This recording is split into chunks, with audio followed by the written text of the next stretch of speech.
Pass யாருமே வேலை தர மாட்டாங்க? அதுதான்டா எனக்கும் ஒன்றும் புரியல. இதுக்கு மேலே யார்கிட்ட வேலை கேட்கறதுன்னு எனக்கு ஒன்றும் புரியல. ஆனா ஒன்று புரிஞ்சு போச்சுடா. என்ன பாஸ்? படிக்க வேண்டிய வயசுல படிக்காம விட்டது ரொம்ப தப்புடா. ஆமா பாஸ். பணங்காசு தான் நம்ம கிட்ட இருக்க, படிப்பு எதுக்குன்னு நினைச்சிட்டேன். ஆனா பணங்காசை ஏமாத்தி பிடுங்கிட்டாங்க.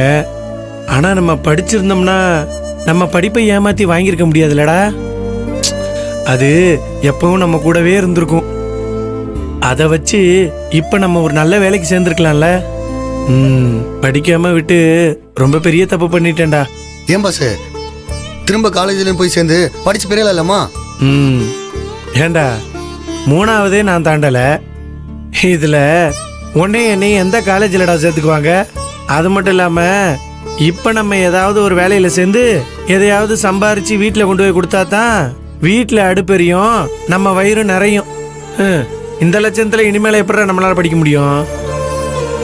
ஆனா ஒண்ணுடா, அடுத்த ஜென்மன்னு ஒண்ணு இருந்துச்சுன்னு வையேன், அதுலயாவது நல்லபடியா படிச்சிடணும்டா. இல்லன்னு வையேன், இப்படிதான் ரோடா அலையணும். வா.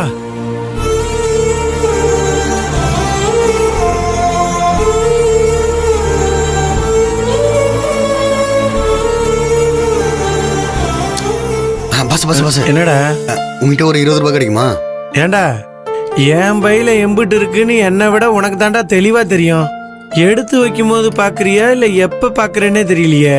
என்ன விஷயம் சொல்லு பாஸ். வயிறு கொஞ்சம் தொட்டு பாறேன். என்னடா மாசமா இருக்கியா?